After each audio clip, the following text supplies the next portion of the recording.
இது மகிமை நேரம்.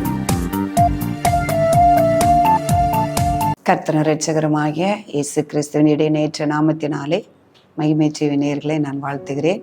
இந்த மகிமை நேர நிகழ்ச்சியின் மூலமாக உங்களை சந்திப்பதிலே நான் மகிழ்ச்சி அடைகிறேன்.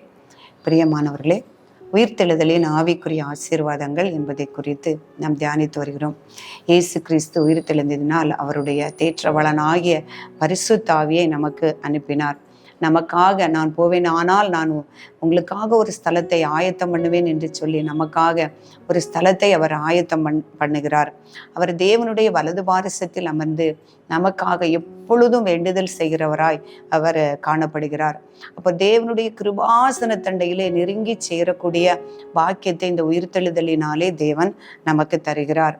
திருச்சபையை உண்டு பண்ணி அந்த திருச்சபைக்கு அவர் தலையாக இருந்து அந்த சரீரமாகிய திருச்சபையை போஷித்து அவர் நடத்துகிறார்.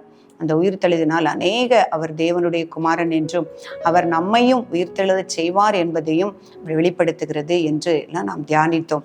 இந்த நாளிலும் அவர் உயிர்த்தெழுந்ததினால் நமக்கு ரட்சிப்பு உண்டாகிறது என்பதை குறித்து நாம் தியானிக்க இருக்கிறோம்.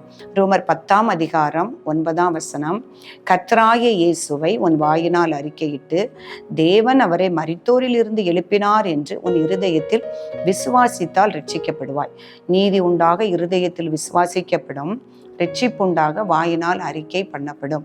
பிரியமானவர்களே, தேவன் அவரை இயேசு கிறிஸ்துவே கிறிஸ்து என்று நாம் விசுவாசித்து நாம் வாயினால் அறிக்கையிட்டு தேவன் அவரை மரித்தோரிலிருந்து எழுப்பினார் என்று நம் இருதயத்திலே விசுவாசித்தால் ரட்சிக்கப்படுவோம் என்று எழுதியிருக்கிறது. அப்போ அந்த விசுவாசத்தினாலே அந்த வெளியேறப்பெற்ற ரட்சிப்பை தேவன் நமக்கு அவருடைய உயிர்த்தெழுதலினாலே அவர் தந்திருக்கிறார். ஏன்னா பிதாவானவர் இயேசு கிறிஸ்துவை அந்த ரட்சிப்பின் அதிபதியாகவும் இரட்சகராகவும் ஏற்படுத்தினார் என்று அப்போஸ்தலர் 5:31 நாம் வாசிக்கிறோம். அவரை அதிபதியாகவும் அவரை இரட்சகராகவும் ஏற்படுத்தினார். ஏன் அவரை அந்த பெரிய அதிகாரங்களை கொடுத்து அவரை மேலாக உயர்த்தினார் என்று பார்க்கும் பொழுது, அந்த பிலிப்பியர் 2 அதிகாரம் 6 முதல் 11 பார்க்கும் பொழுது, அவர் தம்மைத்தாமே தாழ்த்தி முடிவு பரியந்தம் அவருக்கு கீழ்ப்படிந்தவராகி மரண பரியந்தம் அவருக்கு கீழ்ப்படிந்தவராய் இருந்தபடியினால் அவரை எல்லாவற்றிற்கும் மேலாக அவர் உயர்த்தினார். இயேசுவினுடைய நாமத்தினாலே வானில் உள்ளவங்கள் பூலோகத்தில் உள்ளவங்க எல்லாருடைய முழங்கால்களும் அவருக்கு முன்பாக முடங்கும்படியாகும். எல்லா நாவும் அவரே தேவன் என்று அவரை கிறிஸ்து என்று இந்த அறிக்கையிடும்படியாகும் மேலான நாமத்தை அவருக்கு தந்திரினார். மேலான நாமத்தை தந்திரினார். அவருக்கு அதிகாரத்தையும் அவர் ரட்சிப்பின் அதிபதியாகவும் அவரை ஏற்படுத்தினபடியால் நாம் அவரை விசுவாசித்து அவரை அறிக்கையிடும் பொழுது நாம் ரட்சிக்கப்பட முடியும். ஏன்னா அவர் அக்கிரமத்தில் மரித்தவர்களாகிய நம்மை அவர் விசுவாசத்தினால் ரட்சிக்கிறது தேவனுடைய கிருபை என்று நாம் பார்க்கிறோம். அது எபேசியர் 2 அதிகாரம் 8 பார்க்கும் பொழுது, கிருபையினாலே விசுவாசத்தை கொண்டு ரட்சிக்கப்பட்டீர்கள். இது நம்மளால் உண்டானதல்ல, இது தேவனுடைய ஈவு. அப்போ தேவனுடைய கிருபை இரக்கம் இடத்துல இருக்கிறபடினால நாம் இயேசு கிறிஸ்துவை அவர் என்னுடைய பாவங்களுக்காக இரத்தம் சிந்தினார், என்னுடைய பாவங்கள் மன்னிக்கப்பட்டது, அவர் உயிர்த்தெழுந்தார் எனக்காக, நானும் அவரோடு கூட உயிர்த்தெழுவேன் என்று நாம் இருதயத்திலே விசுவாசிக்கும் பொழுது அவர் நம்மை ரட்சிப்பார்.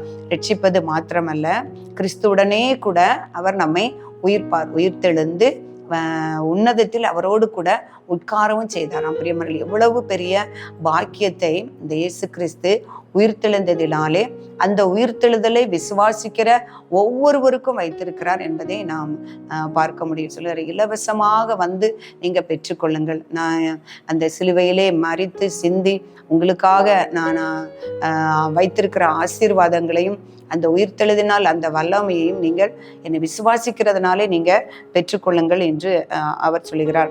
அப்ப அவர் மூலமாய் நாம் தேவனிடத்தில் வருகிறவர்களுக்காக ஒவ்வொரு நாளும் அவர் வேண்டுதல் செய்கிறவராய் இருக்கிறார். நாம் தியானித்தது போல பாவியா இருக்கிற ஒவ்வொருவருக்காகவும் அவர் தேவனுடைய வலது பாரிசத்தில் இருந்து ஒவ்வொரு நாளும் வேண்டுதல் செய்கிறவராய் இருக்கிறார்.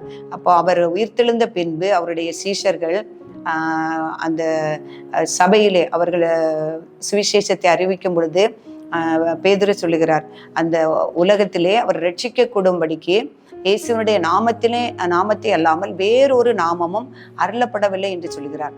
அப்போ அவருடைய நாமமே, அவருடைய இரத்தமே ரட்சிக்கும். அவரை பற்றுகிற விசுவாசமே நம்மளை ரட்சிக்க பண்ணும். அவர் உயிர்த்தெழுந்தார் என்று நாம் விசுவாசிக்கும் பொழுதுதான் நாம் ரட்சிக்கப்பட முடியும்.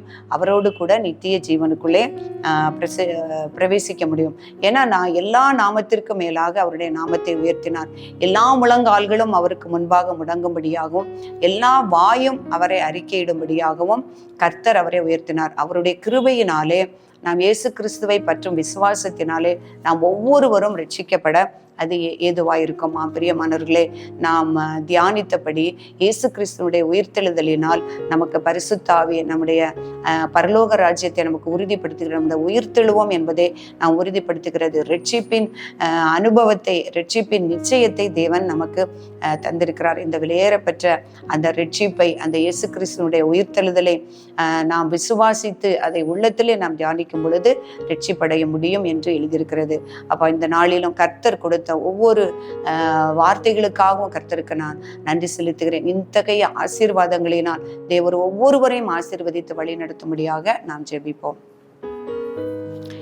இரக்கமும் கிருபை நிறைந்த எங்கள் அன்புள்ள ஆண்டவரே, இந்த அருமையான தியான நேரத்திற்காக தேவரை நன்றி செலுத்துகிறேன்.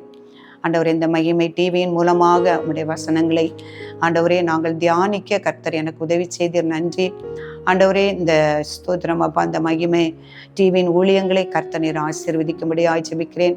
இதன் மூலமாய் கேட்டுக்கொண்டிருக்கிற ஒவ்வொரு பிள்ளைகளுக்கும் ஆண்டவரே இந்த ஆசீர்வாதங்கள் எப்பொழுதும் அவர்கள் சிரசிலே தங்கும்படியாய் நாங்கள் ஜெபிக்கிறேன்.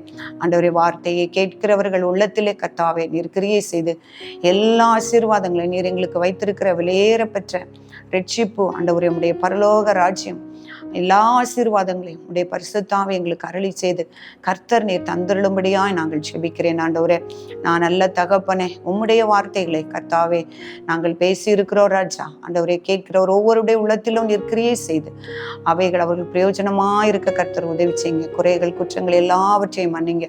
உடைய நாமம் மாத்திரமே மகிமைப்படட்டும். என்னை தாழ்த்தி உடைய கரத்தில் ஒப்பு கொடுக்கிறோம். இயேசு கிறிஸ்துவின் நாமத்திலே ஜெபிக்கிறோம் நல்ல பிதாவே.